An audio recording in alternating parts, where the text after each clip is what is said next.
समय समय पर समाज को ज्ञान देना होता है, समझाना होता है, दुत्कारना नहीं होता। लेकिन जब वो इस तरह की भाषा का इस्तेमाल करते हैं कि लड़कियां तो मारती हैं, इस मानसिकता का समर्थन नहीं किया जा सकता। मैं कथाकारों की बात नहीं कर सकता, वो एक धंधेबाज हैं, एक व्यवसायिक लोग हैं। हमने इनको दोनों को एक आसन पे बैठा दिया, ये गलत है। वो उनका व्यवसाय है, उनका धंधा है। वो तो ये देखेंगे कि किस भाषा के बोलने से टीआरपी बढ़ रही है। धर्म की आड़ में बहुत बड़ा व्यवसाय खड़ा होता चला जा रहा है। कहीं ना कहीं ये कथा सत्संग ये भी एक बड़ा व्यवसाय है। राम के समय भी ताड़का थी, सुपर्णखा थी, लेकिन ऐसा तो नहीं था कि सुपर्णखा ही भरी हुई थी। व्यक्ति के द्वारा संसार में कुछ लोगों ने धर्म बना दिया, नकली धर्म पैदा हो गए, धर्म पूजा पाठ नहीं। बीते कुछ सालों से क्या धर्म पर संकट है कि धर्म कहीं ना कहीं एक राजनीतिक हथियार बन गया। ईश्वर कहाँ मिलेंगे? वो व्यक्ति रूप में नहीं है, वो एक पावर है। उसका जो मूल स्वरूप है वह है प्रकाश। आपने कहा कि ईश्वर एक प्रकाश पुंज है, फिर हम बद्रीनाथ केदारनाथ किसकी खोज में जाते हैं? मन का मनोरंजन, भजन बना लिए, शाम चूड़ी बेचने आया। किसी शास्त्र में नहीं है कि शंकर जी का भांग का घूंटा चल रहा है। दोषी कौन है महाराज जी? ये हम खुद दोषी हैं। आज वेदों के ऊपर वो शोध कर रहे हैं, हमको पाठ पढ़ा रहे हैं कि ये तो गडरियों के गीत थे। जो कह रहे हैं उनका पूरा इतिहास भेड़ बकरी चराने में ही बीता है। भगवान जगन्नाथ जी का मंदिर है, उसकी ध्वजा हवा के विपरीत बहती है। हमारा इतिहास और हमारे कल्चरल वो वामपंथियों ने ले लिया है। एक पिक्चर आई शोले, जब अजान होती है तो बेटे की लाश छोड़ के नमाज के लिए चल दिया। तो इस्लाम को एक खंडर में शंकर जी की मूर्ति बैठाई है और वहाँ वो ये धर्मेंद्र भोंपू लेके पीछे और हम ताली बजा रहे हैं। राहुल गांधी का एक बयान आया था कि मंदिरों में लड़कियां छेड़ने जाते हैं लोग, तो क्या गलत है जो देख रहे हैं? विषय सिखों का था, बोले पूछ लो नहीं तो तलवार लेके आ जाएंगे। बिल्कुल परमिशन नहीं दी उन्होंने। और हमारी फिल्मों में शिव जी को दौड़ा रहा होता है, देवताओं को जैसे विलेन हो, वो षड्यंत्रकारी हो। हमारे मंदिरों की स्थिति हमने ऐसी बना दी है, लचर पचर, वहाँ प्रसाद पैरों में खिंच रहा है, बैठने की जगह नहीं। शंकर जी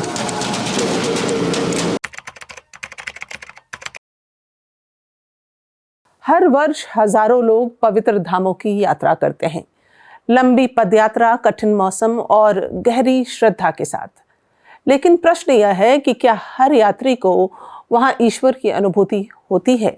क्या ईश्वर सचमुच में कुछ विशेष स्थानों में ही वास करते हैं, या ये धाम केवल उस चेतना को जागृत करने के द्वार हैं जहां ईश्वर का साक्षात्कार संभव होता है? ईश्वर कहाँ मिलते हैं? क्या केदारनाथ, बद्रीनाथ, काशी जैसी जगहें केवल स्थान हैं, या फिर साधना की प्रयोगशालाएं? पर क्या वहां पहुंचते ही ईश्वर मिल जाते हैं, या ईश्वर मिलने की शर्तें कुछ और ही हैं? इन्हीं गूढ़ प्रश्नों के उत्तर खोजने के लिए आज हमारे साथ इस कार्यक्रम में मौजूद हैं जूना अखाड़ा के पूज्य महामंडलेश्वर स्वामी यतीन्द्रानंद गिरी जी महाराज। महाराज जी, आपका स्वागत करना चाहूंगी कार्यक्रम में। नारायण हरे कृष्ण। गुरु जी, आपके सामने बैठकर ईश्वर, आध्यात्म, इन तमाम विषयों पर जितनी भी बात की जाए कम है, लेकिन एक विषय तो हमें चुनना ही पड़ता है। अगर हम आज का विषय ये रखें कि ईश्वर की बातें तो हर कोई कर रहा है, लेकिन ईश्वर मिलते कहाँ हैं? क्या कोई खास स्थान है? लोग कहते हैं यात्रा पर चलते हैं, बद्रीनाथ, केदारनाथ, काशी। ईश्वर कहाँ मिलेंगे? देखिए, ईश्वर जो हमारी ये भ्रांति है कि कोई व्यक्तिगत रूप में है, तो वो व्यक्ति रूप में नहीं है। वो एक पावर है, एक शक्ति है। और ईश्वर का, जिसको हम परमात्मा कह रहे हैं, गॉड कह रहे हैं, उसका जो मूल स्वरूप है, यथार्थ स्वरूप है, वह है प्रकाश। हमारे वेदों में भी इसी का उल्लेख है।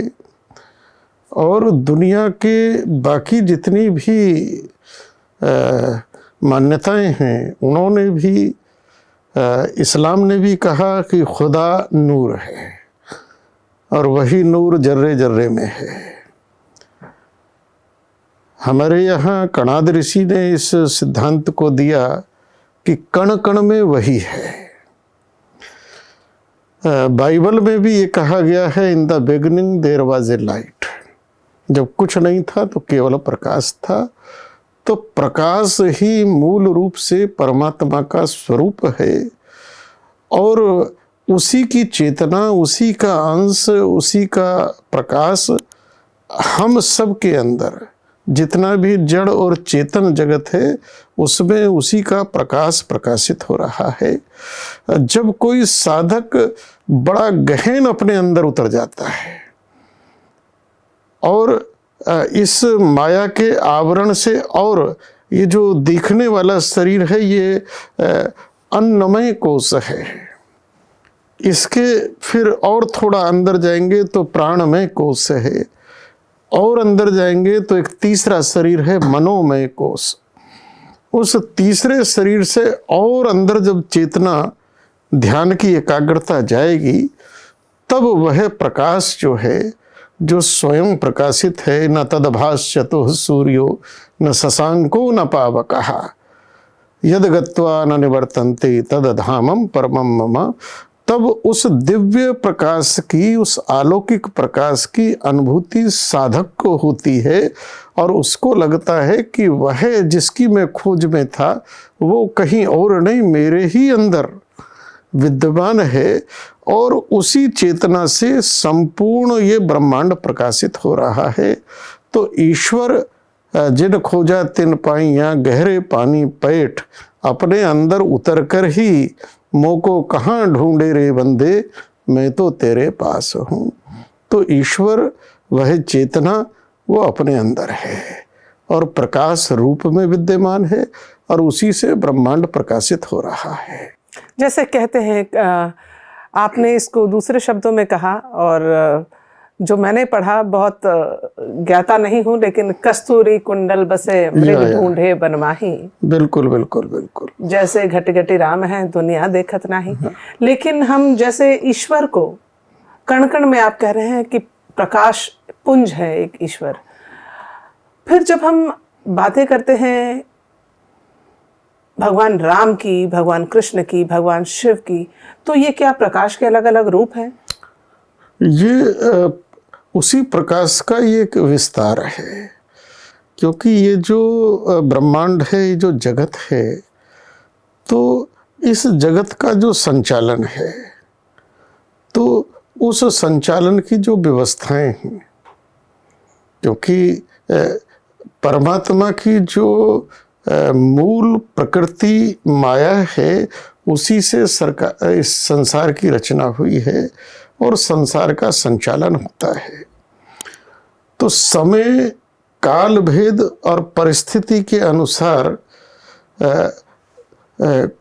कोई समय ऐसा होता है जब हमें राम का आदर्श, राम के सिद्धांत, राम की मर्यादाओं पर चलना होता है। कोई समय ऐसा होता है कि जो मर्यादा बनाई है तो वो मर्यादा कहीं ना कहीं ऐसा स्वरूप ले लेती है कि उनको मिटाने की आवश्यकता होती है या उनके तरीके बदलने की आवश्यकता होती है। तब कृष्ण का चरित्र आता है। तो ये समय समय पर ईश्वरीय चेतनाएं हैं जो इस संसार की रचना को घुमाती रहती है। तो उसी के ये सारे स्वरूप हैं। लेकिन जो राम का चरित्र है, राम का चरित्र पूर्णतः धर्म का चरित्र है। कृष्ण का चरित्र है वो पूर्णतः नीति का चरित्र है। तो इन दोनों में यह भेद है। कई बार धर्म की रक्षा करने के लिए भी आवश्यकता पड़ती है, तो तब नीति का उपयोग किया जाता है। तो ये बीच बीच में भेद आते हैं और समय समय पर दुनिया के हर कोने में वह ईश्वरीय चेतना किसी न किसी रूप में आती है। उस समय, उस काल की चुनौतियाँ, उस काल की परिस्थितियाँ और उस समय का जो आवश्यकता है उस तरह का प्रकाश देने के लिए, जिनको हम नबी कह देते हैं, पैगंबर कह देते हैं, मैसेंजर्स कह देते हैं, दूत कह देते हैं, या दिव्य आत्माएं, हमारे यहाँ भारत में तो एक अनंत इसका विस्तार है। और कभी कभी वह पूर्ण ईश्वरीय चेतना स्वयं भी आती है। स्वयं कैसे आती है गुरुजी? देखिए, सीधा सिद्धांत है, बड़ा व्यवहारिक सिद्धांत है।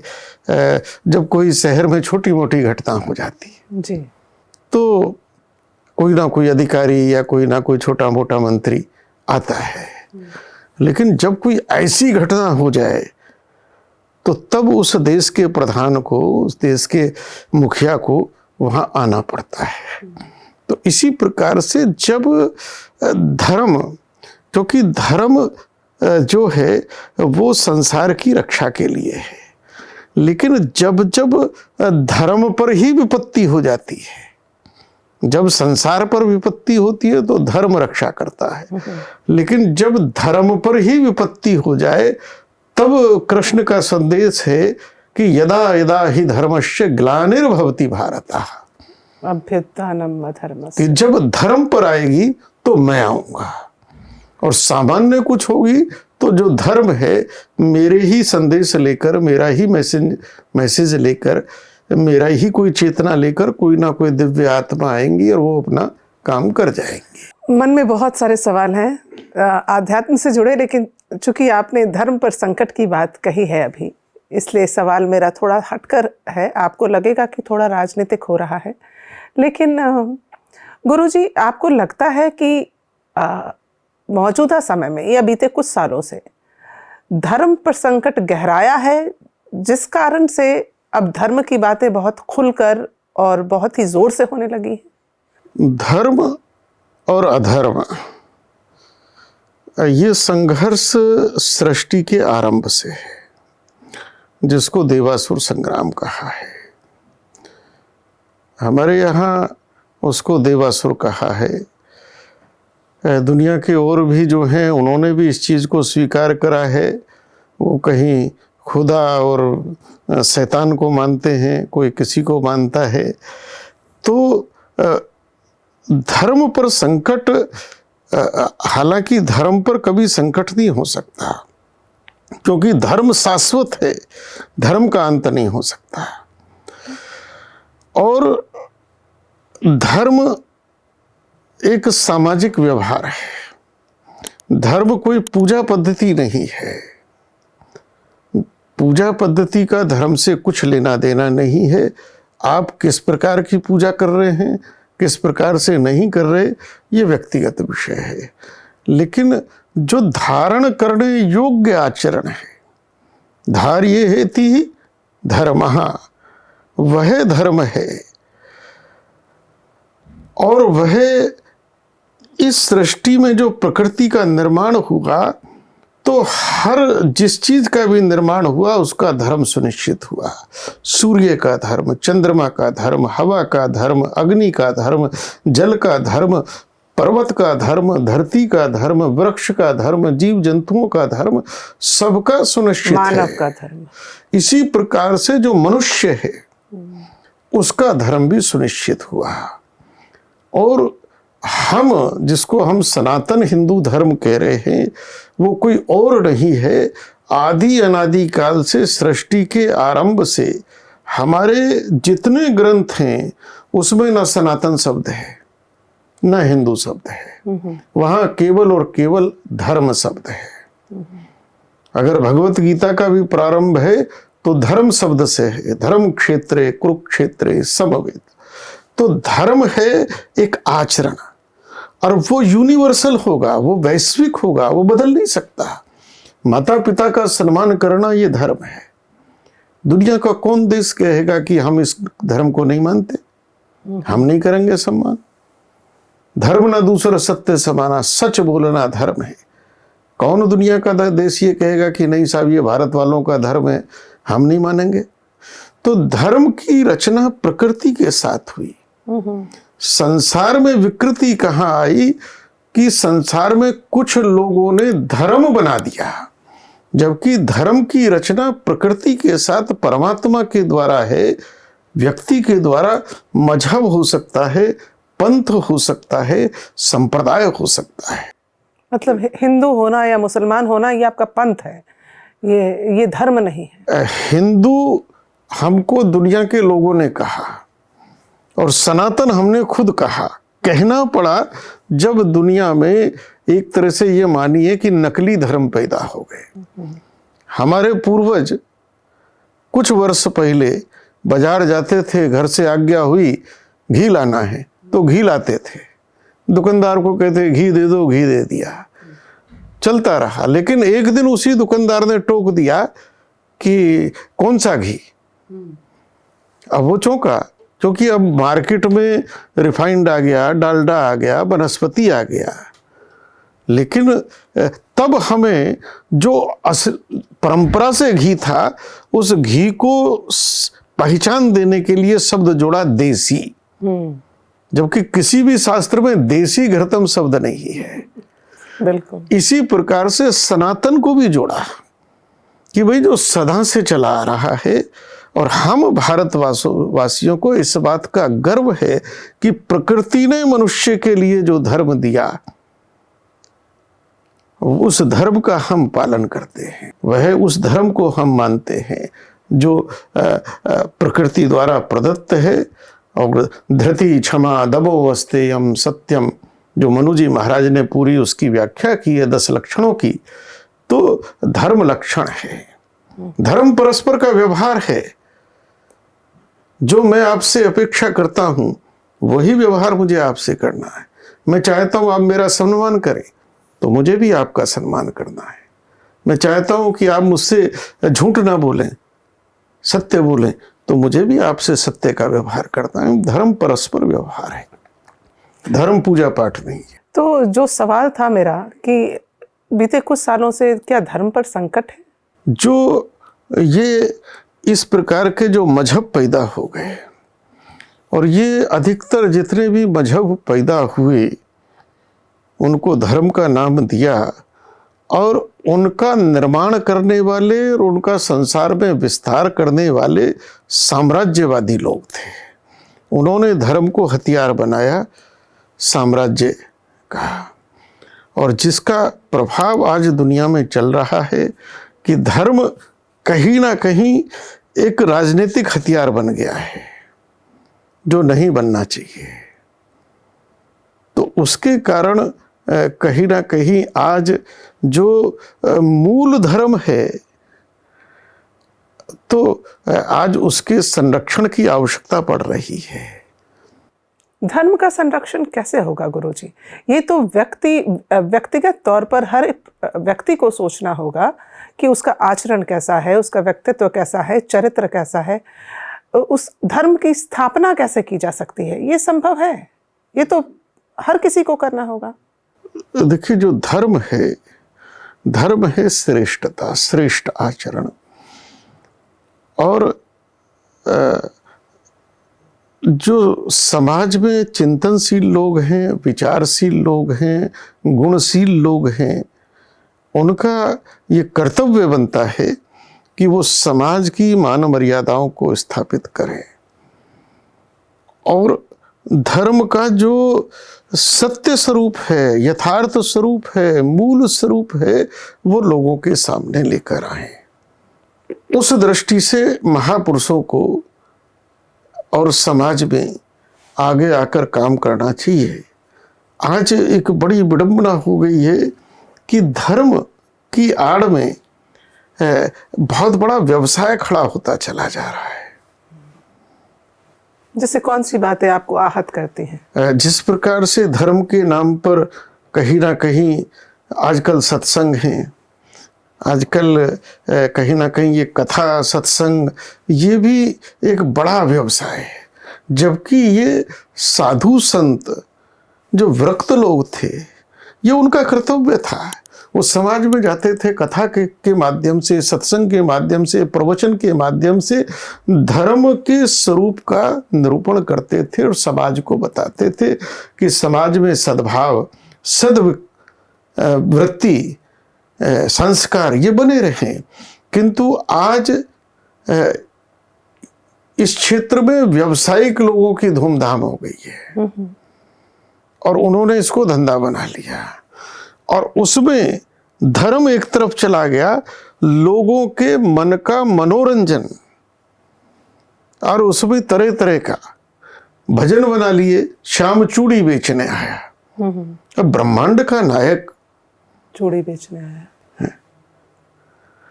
किसी शास्त्र में नहीं है कि शंकर जी का भांग का घोटा चल रहा है, हैं? शिव तत्व कितना पूरे हमारे शास्त्र भरे पड़े हैं उन मंत्रों से, कैसा कैसा है, लेकिन क्या बना दिया। हमें तो वो कहते समय भी शर्म आती है।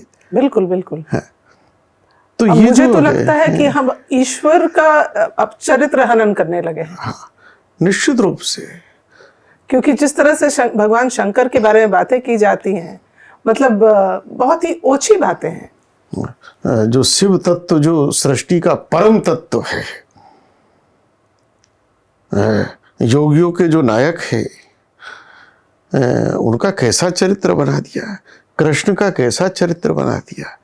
नारद जो भक्ति के आचार हैं, 84 सूत्र भक्ति के नारद ने दिए हैं, और ईश्वर प्राप्ति बिना उन भक्ति के सूत्रों को सिद्ध करे किसी को नहीं होती है। उस नारद को हमने, ये हमारी मूर्खता है कि दोषी कौन है महाराज जी? ये हम खुद दोषी हैं। हमारे ऊपर विदर्भियों ने ये चक्र चलाए, उस तरह के हमारे, अब यहाँ से हमारे वेद ले गए और हमको वहाँ से बताया कि वेद गडरियों के गीत है। आज वेदों के ऊपर वो शोध कर रहे हैं, उनका नासा कर रहा है, हमको पाठ पढ़ा रहे हैं कि ये तो गडरियों के गीत थे, जबकि, और हमने पढ़ लिया। ये हमारी मूर्खता है। हम ये भूल गए कि जो कह रहे हैं उनका पूरा इतिहास भेड़ बकरी चराने में ही बीता है। हमारा भारत, उसका जब पौराणिक इतिहास पढ़ते हैं, उसके पौराणिक विज्ञान को देखते हैं, उसकी पौराणिक समृद्धि को देखते हैं, तो दुनिया उसके सामने कहीं नहीं टिकती है, नतमस्तक हो जाती है। लेकिन हमने मान लिया कि वो जो कह रहे हैं वो सच है। ये हमारी मूर्खता है। और जो बीच का एक कालखंड रहा है, जो एक तरह से हमारे पराभव का कह दो या कुछ भी कह दो, और उसमें जो योजनाबद्ध तरीके से, चाहे वो पहले मुगल रहे हों, फिर अंग्रेज रहे हों, और कुछ ये जो जिसको हम वामपंथ विचारधारा कहते हैं, इसने आकर जो हमारा ब्रेन वॉश किया है और हम उनके झांसे में फंसे हैं। आज मुझे बड़ी खुशी है कि हमारा नौजवान कहीं ना कहीं उस झांसे से बाहर निकल रहा है। आज वो उन गहराइयों को जानना चाहता है। उन्होंने हमको बता दिया कि अंधविश्वास है कि जब हम किसी नदी को प्रणाम करते थे, जब हम किसी वृक्ष की पूजा करते थे, कहते थे ये क्या है। लेकिन आज वही दुनिया कह रही है कि नहीं, पीपल और बरगद का संरक्षण होना चाहिए। हमने तो पीपल में, अश्वत्थ में भगवान को विराजा, भगवान के स्वरूप को, विष्णु के स्वरूप को माना। बरगद में हमने शिव का स्वरूप माना है। और आज पूरी दुनिया जल संरक्षण की बात कर रही है। हम जल को प्रणाम करते हैं, वायु को प्रणाम करते हैं। आज दुनिया उसको कह रही है। कल तक वो हमें कहते थे ये तो सब पोंगापंथी है, अंधविश्वास है, क्या होता है तुलसी का पौधा। लेकिन कोरोना ने बता दिया तुलसी क्या होती है। तो अश्वगंधा, ये इतना गहरा विज्ञान, क्योंकि ज्ञान और विज्ञान, आध्यात्म और विज्ञान जो उजागर हो गया, जिसको खोज लिया गया, वो विज्ञान है। और जो अभी नहीं खोजा जा रहा है या केवल अनुभव गम है, वो अध्यात्म है।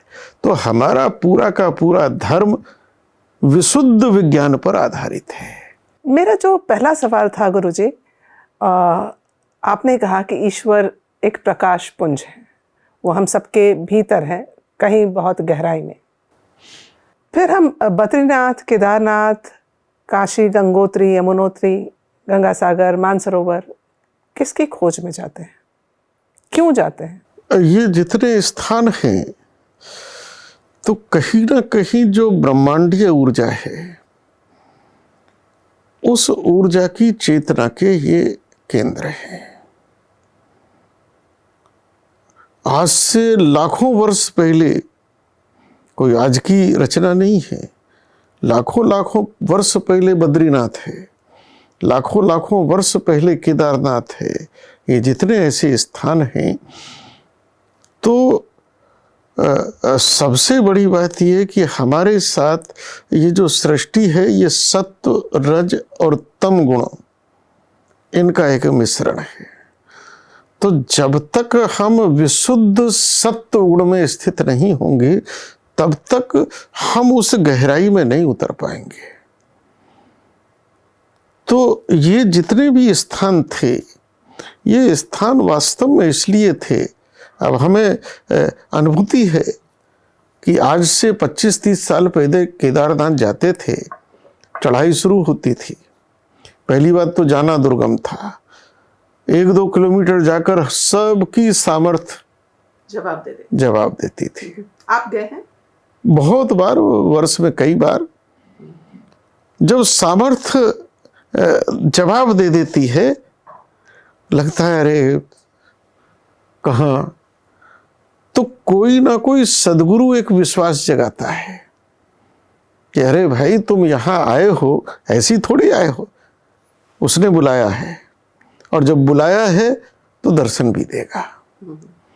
तो जीवन में, क्योंकि भवानी शंकरो वंदे श्रद्धा विश्वास रूपिणो, श्रद्धा और विश्वास परमात्मा का ही स्वरूप है।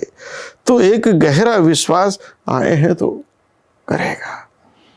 उसके बाद वही गुरु कहता था, गुरु कोई भी हो सकता था, जो दर्शन करके आ रहा है वो भी हो सकता है, जो जा रहा है वो भी, अरे भाई शंकर जी का नाम लो, जय केदार बोलो, तो 4 कदम चलने की शक्ति।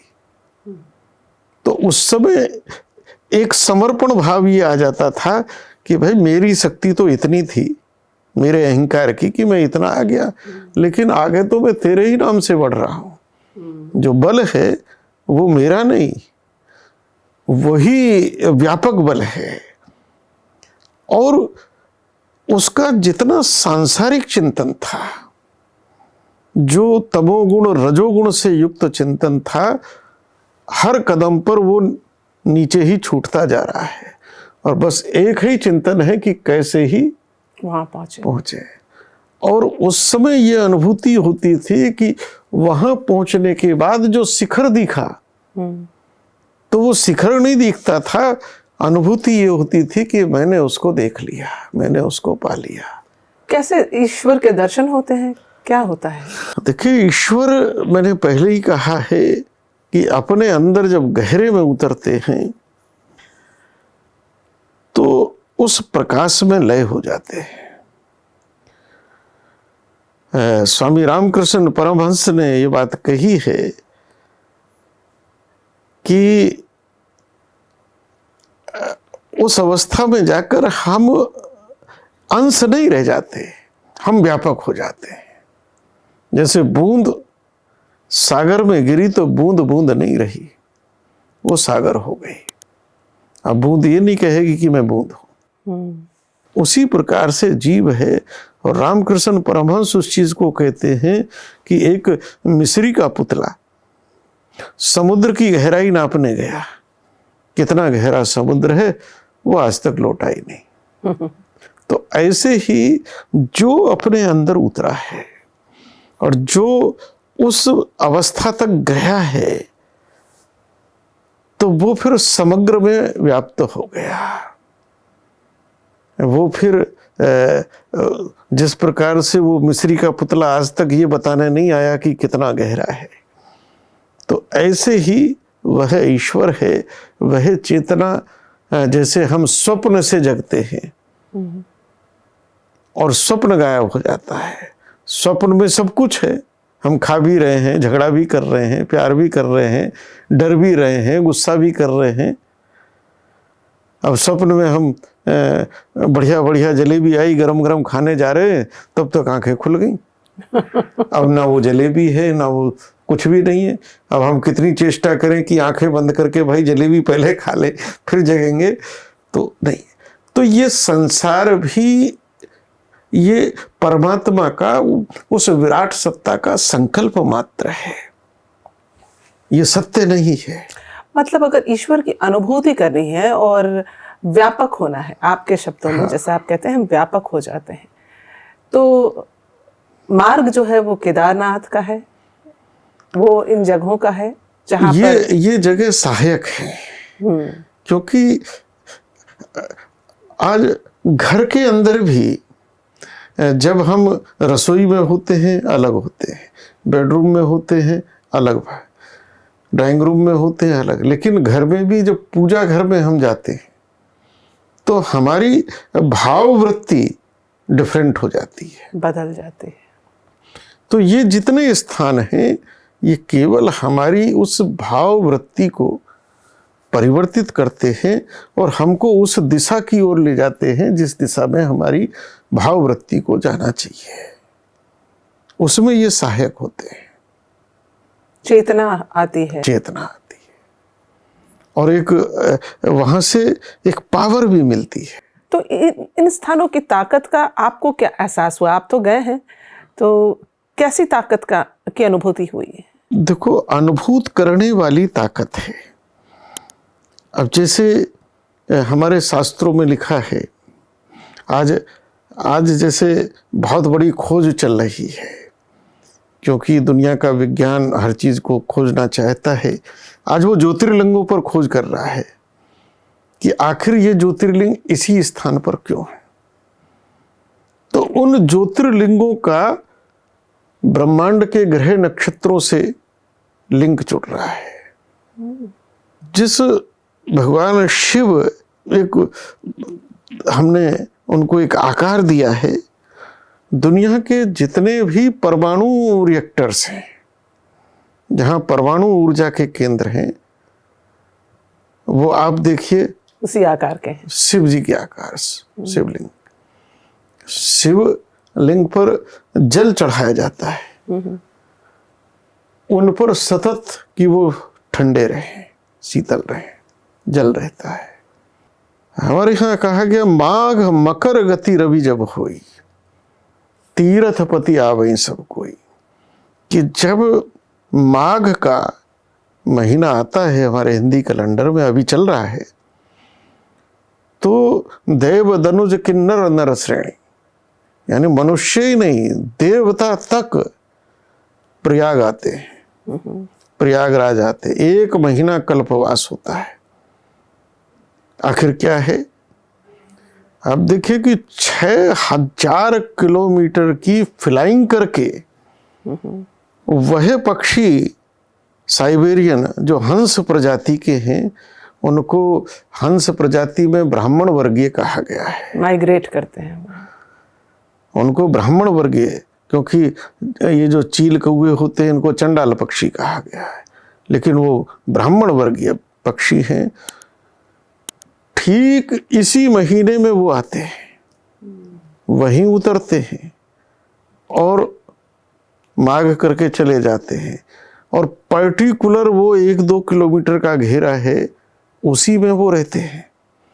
जबकि अगर हम केवल मौसम कहें तो मौसम तो यहाँ से 4 किलोमीटर भी, इधर भी ऐसा है, इधर भी ऐसा है, दोनों तरफ जल है। तो चूंकि उनका नेचुरल नैसर्गिक ज्ञान मनुष्यों से ज्यादा है कि 6000 किलोमीटर की फ्लाइंग वो बिना रडार बिना उसके करते हैं, तो उस ब्रह्मांडीय ऊर्जा के केंद्र को वो पहचानते हैं कि इस महीने में वह केंद्र यहाँ होता है, इसलिए वो यहाँ आते हैं और उसी पर्टिकुलर एरिया में रहते हैं। तो ऐसे ही जो हमारे तीर्थ हैं, जो हमारे धाम हैं, धाम और तीर्थों में अंतर किया गया। हमारे यहाँ ये धारणा की गई कि धाम वह है जहाँ वह ईश्वरीय सत्ता स्वयं निवास करती है, और तीर्थ वह है जहाँ हमारे मन का मैल धुलता है। हरिद्वार धाम है, वो तीर्थ है, लेकिन बद्रीनाथ धाम है। हर कोई बद्रीनाथ नहीं जा सकता, आजकल साधन हो गए, अलग बात है। तो धाम और तीर्थों की संसार में जो रचना हुई है वो कहीं ना कहीं रहस्य है ब्रह्मांड का, कि वो उसी स्थान पर रखे गए, और वहाँ जाकर अगर हम तीर्थ कैसे किया जाए, उस तीर्थ का लाभ कैसे लिया जाए, यह भी शास्त्र है। उस तीर्थ का लाभ जब हम शास्त्र के अनुसार तीर्थ को करेंगे तभी मिलेगा, अन्यथा नहीं मिलेगा।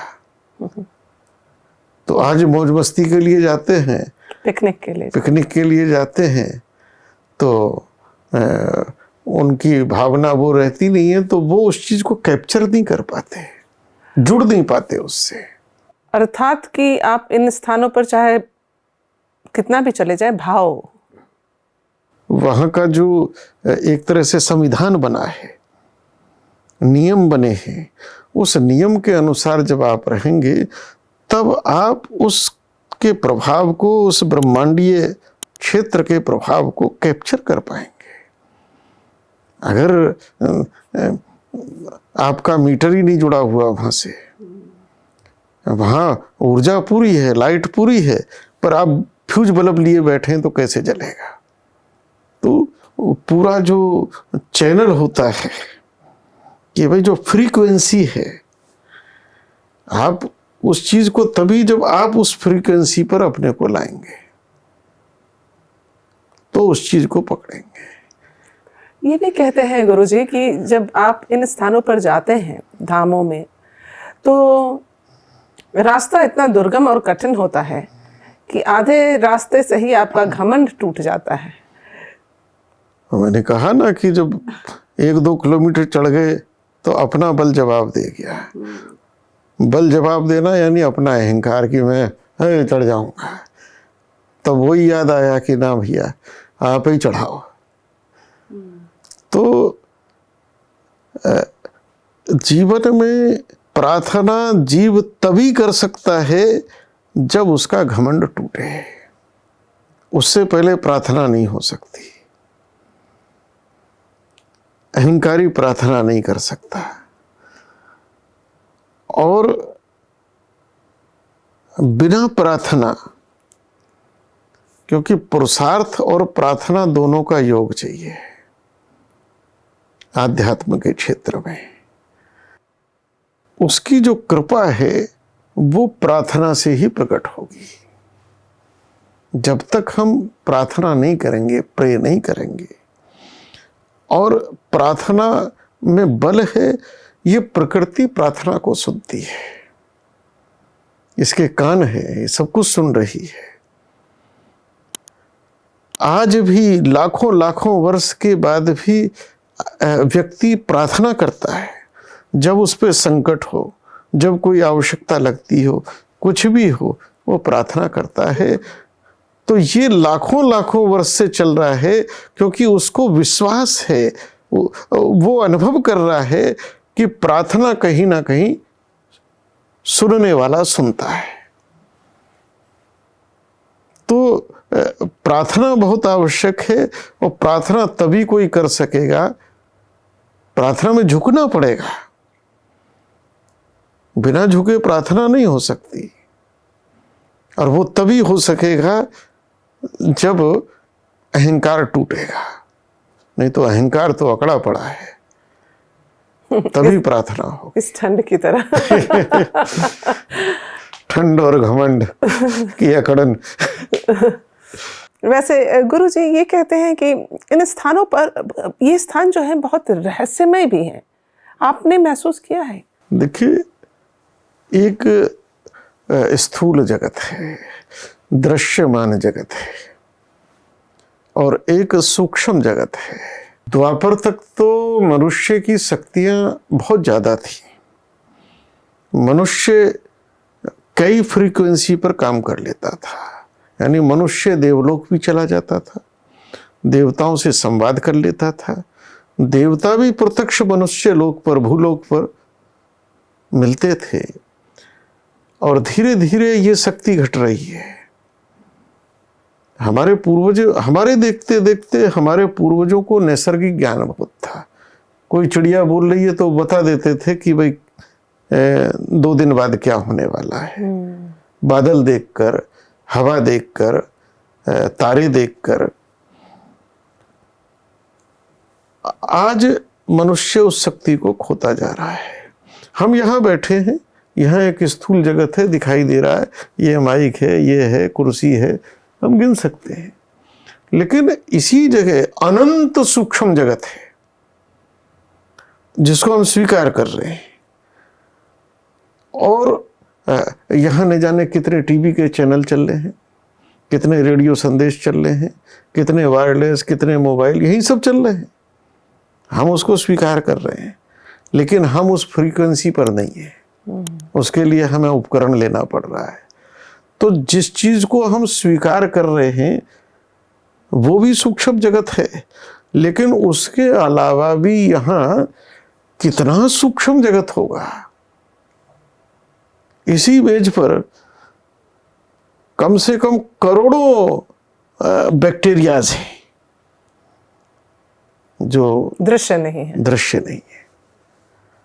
तो सूक्ष्म जगत जो है, तो इसी प्रकार से आध्यात्म के क्षेत्र में बहुत बड़ा सूक्ष्म जगत है। और उस सूक्ष्म जगत के कुछ पूरे विश्व में कुछ स्थान हैं जिसमें हिमालय आदि प्रमुख है, और हिमालय में भी कुछ स्थान प्रमुख हैं जो अपने आप में बड़े रहस्यमयी कहे जाते हैं। और कभी कभी वो मनुष्य को भी सोचने के लिए मजबूर कर देते हैं कि जिससे मनुष्य ये माने कि हाँ है, क्योंकि मनुष्य बड़ा विचित्र प्राणी है। तो कभी कभी उन रहस्यों को, वो कहाँ से प्रकट होते हैं, कैसे होते हैं, कैसे चलते हैं। अब अजंता एलोरा की जो गुफाएं हैं कैसे बनी, कोई उसको भेद नहीं पा रहा आज तक। भगवान जगन्नाथ जी का मंदिर है, उसकी ध्वजा हवा के विपरीत बहती है, विज्ञान आज तक खोज नहीं पा रहा। तो ऐसे बहुत सारे चीजें हैं जहां विज्ञान एकदम मौन हो जाता है, नहीं बोल पाता। तो सूक्ष्म जगत, जब हम कोई योगी साधना से उस सूक्ष्म भाव में जाता है, तब उसका संबंध उस सूक्ष्म जगत से जुड़ता है। लेकिन भगवान शिव ने कैलाश ही क्यों चुना होगा? देखिए, भगवान शिव तो सर्वत्र हैं, लेकिन जो कैलाश है, आखिर ये सिद्धांत है कि कोई ना कोई केंद्र होगा, सेंटर पॉइंट होगा, उसी से फिर व्यापक होगा। तो कैलाश इस ब्रह्मांड का और मूल धुरी कह लीजिए, कुछ भी कह लीजिए उसको, कैलाश के ऊपर से कोई पक्षी फ्लाइंग नहीं करता। तो आखिर क्या बात है कि पक्षी क्यों नहीं फ्लाइंग करता? हालांकि मनुष्य ने भी उस चीज को सम्मान दिया है। दुनिया का कोई भी कैलाश के ऊपर से उड़ान नहीं होती है। दुनिया ने सम्मान दिया है और दुनिया इस चीज को मान रही है कि कुछ है। लेकिन दुनिया तो उपकरणों के माध्यम से, हमारे ऋषि महर्षियों ने पहले ध्यान के माध्यम से ये जाना।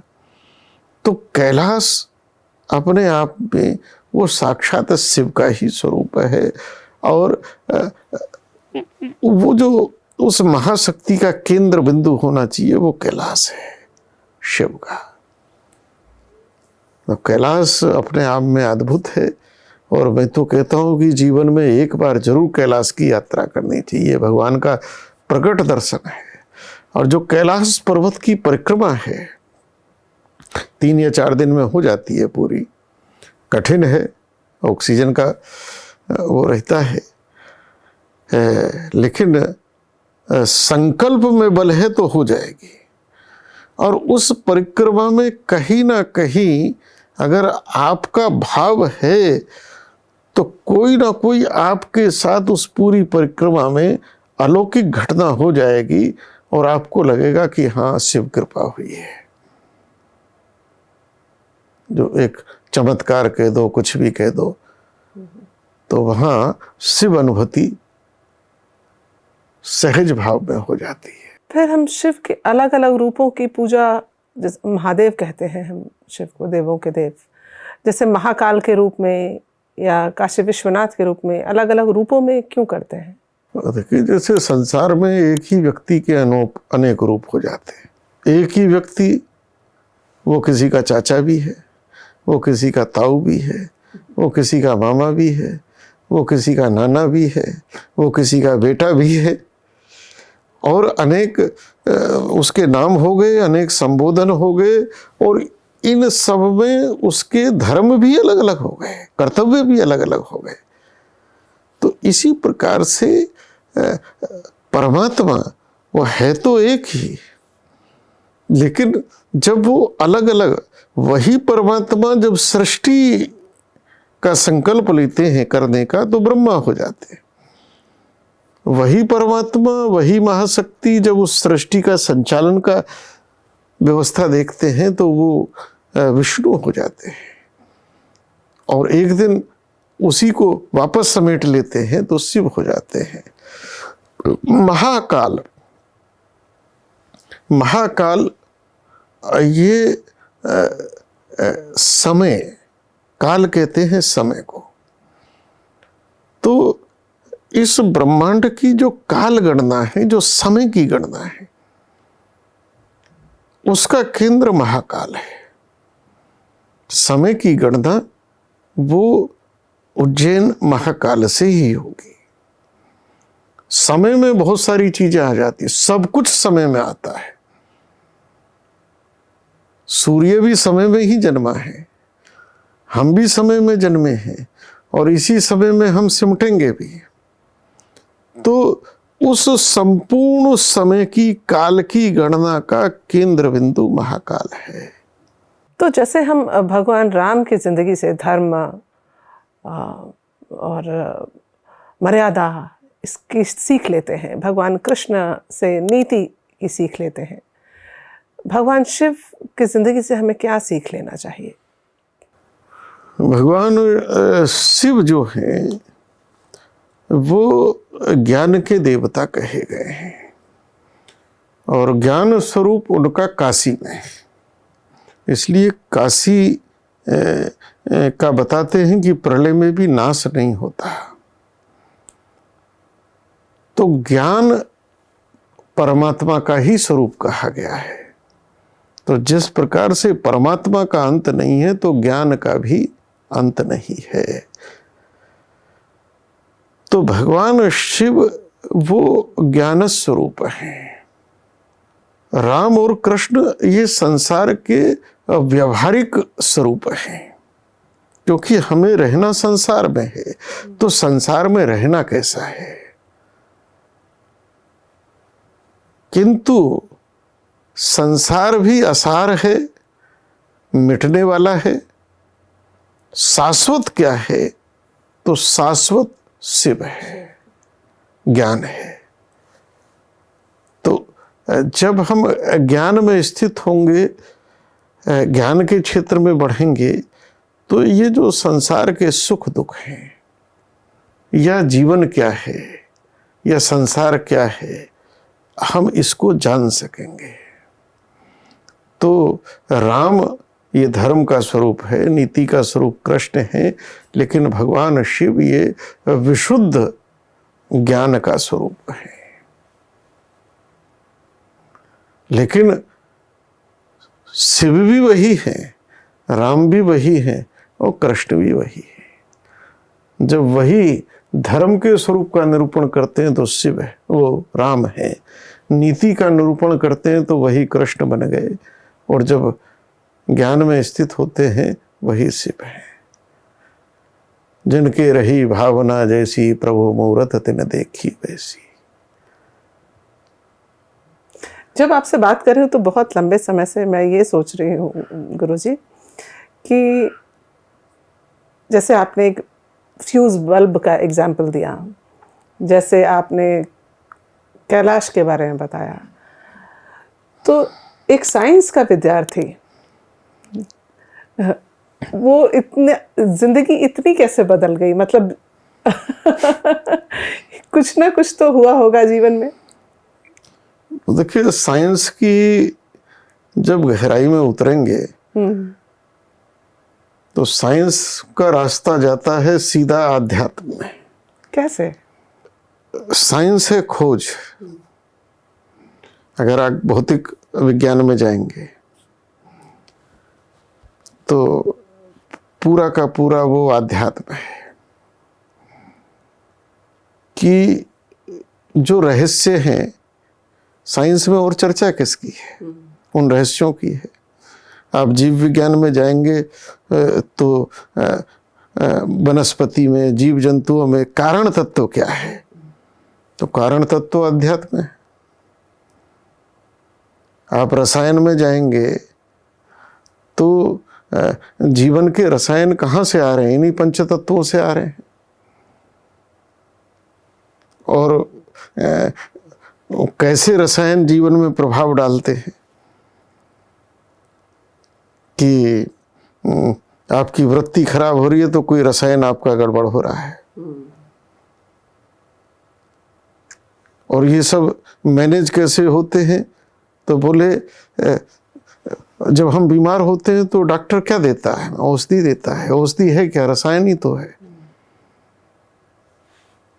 जो देखते हैं कि भाई इस कंपनी की नहीं, इस कंपनी की है, अरे इसका वो देखो क्या कहते हैं, वो जो कंपोजिशन क्या है, वो रसायन ही तो है। वैद्य के पास जाएंगे वो भी रसायन ही दे रहा है।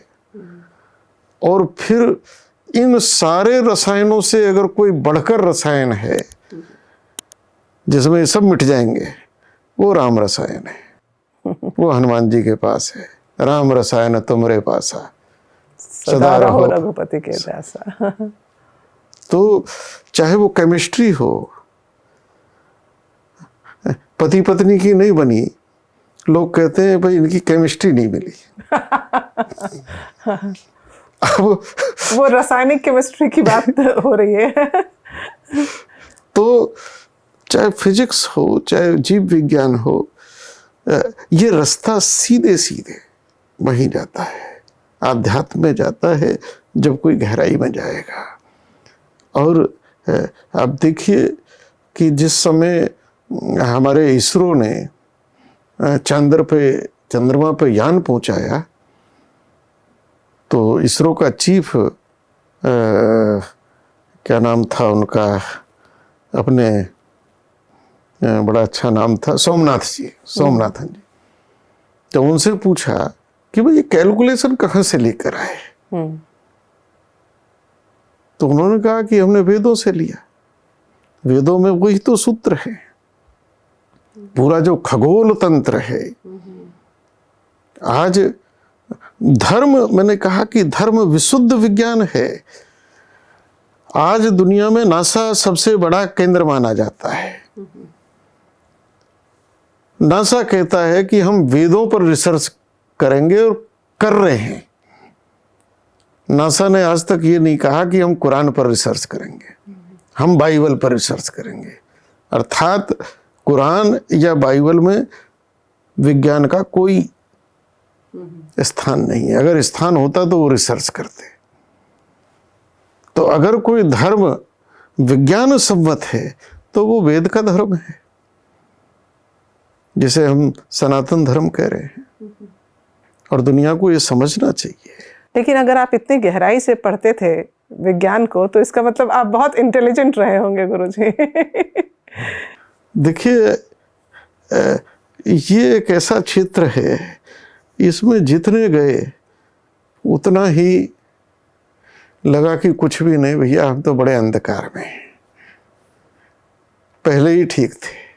तो लोग विज्ञान पढ़ते हैं साइंटिस्ट बनने के लिए, रिसर्चर बनने के लिए। आपने अब देखिए जीवन में ईश्वर कब किसकी धारा को कहाँ मोड़ दे, क्योंकि है तो सब उसी के हाथ में। लेकिन आज की डेट में जब आप देखते हैं गुरुजी कि जो साधु संत हैं जिन पर एक मौलिक जिम्मेदारी होती है समाज को सही रास्ता दिखाने की, जब उनके बयान कुछ इस तरह से आते हैं महिलाओं को लेकर, लड़कियों को लेकर, मैं तो आपके सामने बोल भी नहीं सकती, आप सब सुनते होंगे, जानते होंगे, इन बयानों पर आप क्या सोचते हैं? देखिए हमें अपनी भाषा संयमित रखनी चाहिए। दूसरा, जो मनुष्यता है उसके अपने कुछ धर्म होते हैं। प्रकृति में जितने जीव जंतु हैं उन्होंने जो अपने मौलिक जीवन सिद्धांत बनाए हैं वो उनका पालन करते हैं। हमारे भी, हम मनुष्य इसलिए कहलाए कि हमारे अंदर मानवता और संस्कार, शिष्टाचार, सदाचार, एक मर्यादा, इसका हमें गर्व भी रहा है।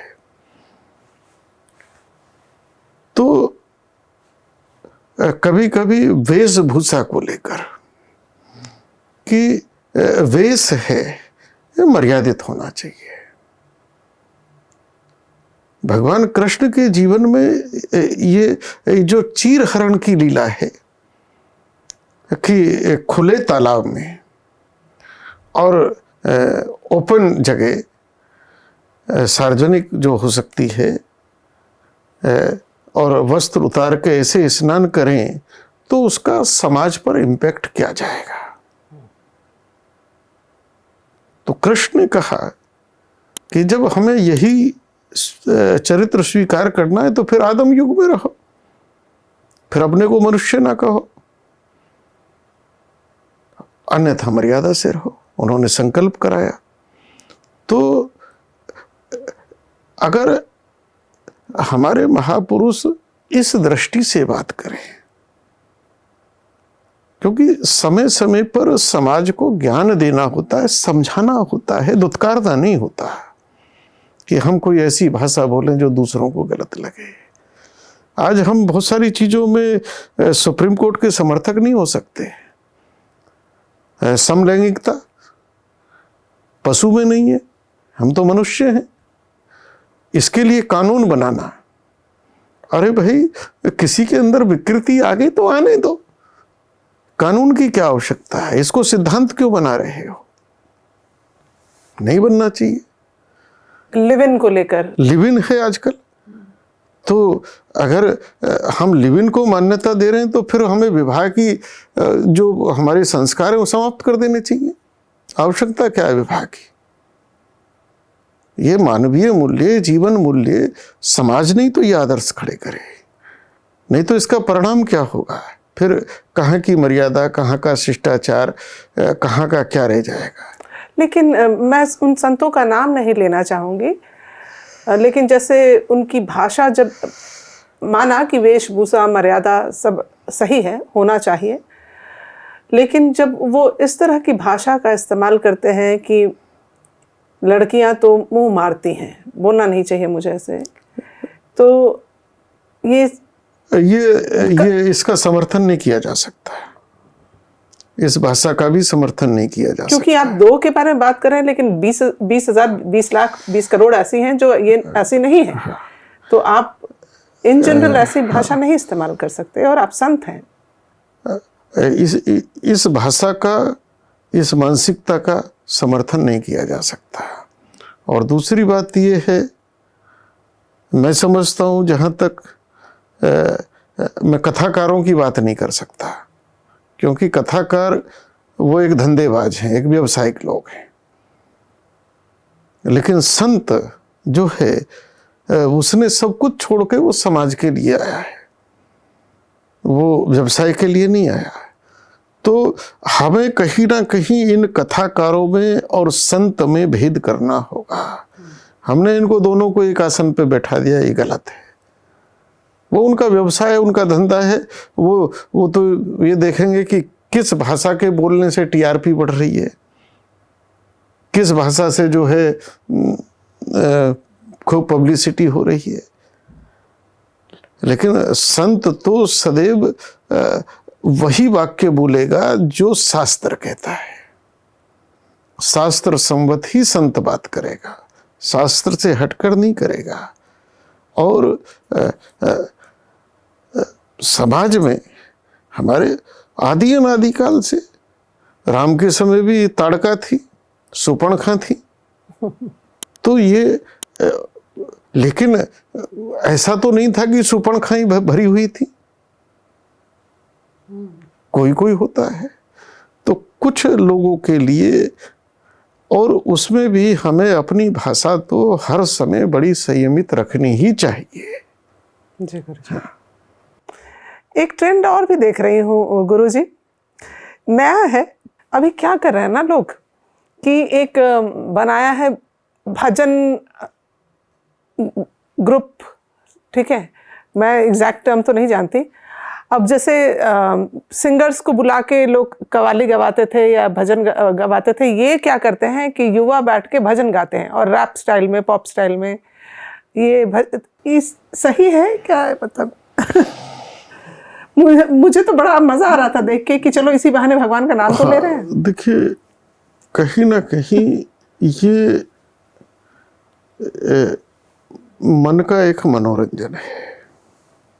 स्थिति ये हो गई है कि मान लो शादी है घर में, तो कि साहब आज माता की चौकी दोपहर में है या सुंदरकांड है, बड़ा सात्विक घर का माहौल है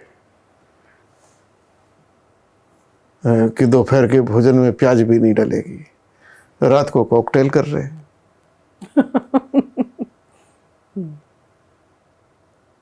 वहीं तो हम उसको एक सात्विक मनोरंजन कह सकते हैं, आध्यात्मिक नहीं कह सकते। वो एक सात्विक मनोरंजन है। कई बार कोई अच्छा सिनेमा आया है, हम भी कहते हैं लाओ भाई दिखाओ। इस सबसे बड़ा बेड़ा गर्क तो ये सिनेमा ने कर रखा है। इतने गंदे सीन्स ऐसा दिखाते हैं कि सीरियसली मतलब आप कब तक बच्चों को रोक लगा सकते हैं, नहीं हो पाता है। देखिए, आज़ादी के बाद कोई भी समाज वो कुछ पायदान पे खड़ा होता है, तो हमारी शिक्षा व्यवस्था वो तो मैकाले ने ले ली। बिल्कुल। हमारा इतिहास और हमारे कल्चरल वो वामपंथियों ने ले लिया है। उन्होंने पढ़ा दिया हमें, और बचा खुचा जिनके हाथ में सत्ता आई उन्होंने ले लिया है। अब मोटा एग्जाम्पल मैं आपको दूं, एक पिक्चर आई शोले, दुनिया ने देखी, खूब चली। कैसे इंजेक्ट होता है, क्योंकि वो जावेद खान और वो कौन थे, सलीम खान, कैसे इंजेक्ट होता है। वो एक गांव दिखाया है रामगढ़, वो डाकुओं का और सब का है। उस एक गांव में एक मुसलमान है, उसके लिए मस्जिद है, अजान है। जब अजान होती है तो उसका बेटा डाकुओं ने मारा हुआ है, तो वो बेटे की लाश छोड़ के नमाज के लिए चल दिया। तो इस्लाम को उसी रामगढ़ में एक खंडर में शंकर जी की मूर्ति बैठाई है, मंदिर नहीं है, और वहां वो ये धर्मेंद्र भोंपू लेके पीछे बोल रहा है कि मैं शंकर जी बोल रहा हूं, और हम ताली बजा रहे हैं। कैसे इंजेक्ट होता है बताइए। राहुल गांधी का एक बयान आया था कि मंदिरों में लड़कियां छेड़ने जाते हैं लोग, तो क्या गलत है जो देख रहे हैं। हमसे उस समय विरोध नहीं किया गया, पर्दे नहीं जलाए गए, आज भी नहीं जला रहे। कि भाई ये क्यों दिखा दिया। धर्मो रक्षति रक्षता, धर्म हमारी रक्षा करेगा, लेकिन कब करेगा? जब धर्म की रक्षा होगी। बॉलीवुड के मन में विचार आया कि गुरु नानक के ऊपर कोई डॉक्यूमेंट्री नहीं बनी, तो एक बना दी जाए। विषय सिखों का था, बोले पूछ लो नहीं तो तलवार लेके आ जाएंगे। बिल्कुल। परमिशन नहीं दी उन्होंने, अकाल तख्त ने, पांचों तख्तों ने कहा कि गुरु नानक का रोल कोई व्यक्ति नहीं कर सकता, तुमको केवल वॉइस डॉक्यूमेंट्री बनानी है, कर दो। और हमारी फिल्मों में शिव जी को दौड़ा रहा होता है। हाँ। ये जितने बन रहे हैं सत्यानाश मार रहे हैं। आज भी जितने बन रहे हैं उनमें देवताओं को जैसे विलेन हो, वो षड्यंत्रकारी हो। अरे किस शास्त्र में है? दुर्भाग्य है, ये दुर्भाग्य है। एक्चुअली शुरू से ही हमें कोई आपत्ति हुई नहीं। हाँ भाई, ये जो फ्रीडम है, इस मामले में इतनी ज्यादा फ्रीडम अपने मान ली, तो कहीं ना कहीं अब लगता है कि भाई इन सारी चीजों में कुछ तो ब्रेक लगना चाहिए। बाकी करो, तुम कुछ भी करो, हमें कोई आपत्ति नहीं, लेकिन कुछ चीजों में, मंदिर है, मंदिर में जाओ तो कैसे जाना? आज भी दक्षिण में आप देख लो, सब धोती लगा के जाते हैं, चेंज करना पड़ता है वहाँ। चाहे वो आज भी दक्षिण के मंदिरों में राष्ट्रपति भी जाए, गर्भगृह में नहीं जाएगा, लेकिन मंदिरों में सब अलाउड होता है। यहाँ तो हमने इतना फ्रीडम दे दी, पूछो मत। बिल्कुल। अब देखिए, इस्लाम में मस्जिद में महिला नहीं जा सकती, दुनिया में कहीं भी इसका कोई विरोध नहीं है। हमारे यहाँ कह दो तो विरोध हो जाएगा। सबरीमाला। अब ऐसी बहुत सारी चीजें हैं जो हमारे यहाँ होना चाहिए। जैसे मंदिर के गर्भगृह में नहीं जाना चाहिए, मंदिर में बाहर। मंदिर ऐसा होना चाहिए जहाँ बैठकर आराम से थोड़ा ध्यान, कुछ जप कर सकें। हमारे मंदिरों की स्थिति हमने ऐसी बना दी है, लचर पचर, वहाँ प्रसाद पैरों में खिंच रहा है, बैठने की जगह नहीं, शंकर जी पे मक्खियाँ भिन आ रही, और वीआईपी दर्शन हो जाए। दुनिया में किसी भी अन्य उसमें वीआईपी दर्शन नहीं है। हम इसी बात से परेशान रहे कि वो गुरुजी वो बद्रीनाथ जा रहे हैं, जरा कह दीजिए किसी को। अरे भैया, तुमने भगवान को देखा, ये महत्व का नहीं है, भगवान ने भी तुम्हें देख लिया या नहीं देखा। और खूब कथा सुनाते हैं कि गोस्वामी जी को, तुलसीदास जी को जो हनुमान जी की भेंट हुई है, तो उन्हें यही बताया था प्रेत ने, जो सबसे पीछे कोने में बैठा हो। ये क्या कहानी है? जब गोस्वामी तुलसीदास जी को प्रेत सिद्ध हुआ, तो गोस्वामी जी ने कहा कि ठीक है भाई, तुम हमको जो है राम से मिला दो, राम का पता बताओ, राम कहाँ मिलेंगे। तो प्रेत ने कहा कि भाई राम का पता अगर हमें पता होता तो हम तो प्रेत योनि से ही छूट जाते, लेकिन हाँ, जो राम से मिला सकता है उसका पता है। बोले कौन? हनुमान जी का पता हमें है। तो उन्होंने कहा कि हनुमान जी का पता तुम्हें क्यों है? बोले हम चोर हैं, वो थानेदार हैं। तो चोर को पता रहता है थानेदार आज किधर राउंड पे। तो हमें पता रहता है उनका। तो उस प्रेत ने उन्हें बताया था कि चित्रकूट पे, मंदाकिनी वाले घाट पे, जहां राम कथा चल रही है, वहां एक ऐसा ही कोड़ी टाइप का या ऐसा बिल्कुल वैसा व्यक्ति आता है, सबसे पीछे बैठता है, वो पहले आ जाता है, और जब कथा पूरी हो जाती है तब जाता है। तो कई दिन तक वो देखते रहे, तो उनकी देख में एक आ गया बोले यही हैं, तो पकड़ दिया उन्हें गोस्वामी जी ने। तो वहाँ हनुमान जी से उनकी भेंट हुई। तो हम खूब लोगों को समझाते हैं, कहते हैं कि भाई मंदिर में मूर्ति का क्या देखना, कहीं भी बैठो आंख बंद करके थोड़ा जप करो, थोड़ा ध्यान करो, तो तुम ईश्वर से जुड़ोगे। सही बात है। और ये सारी परंपराएं इन सिखों ने तो अपना ली। आप स्वर्ण मंदिर भी गए होंगे, वहां भी कहीं ना कहीं लगा होगा बैठ जाओ, लाखों आदमी आते हैं, कितनी शांति, कितना वो आराम से आदमी माथा टेक रहा है, ना धक्का है, ना मुक्की है, ना कुछ है, ना वीआईपी है। सही बात है। और ये हमको सोचना पड़ेगा कि हम अपने को श्रेष्ठ तो कहते हैं, लेकिन हमने व्यवस्थाएं ऐसी बना रखी हैं। तो गुरु जी, आपसे इजाजत लेना चाहूंगी। निश्चित निश्चित, बहुत बढ़िया लगा, बहुत अच्छा लगा आपसे बात करके।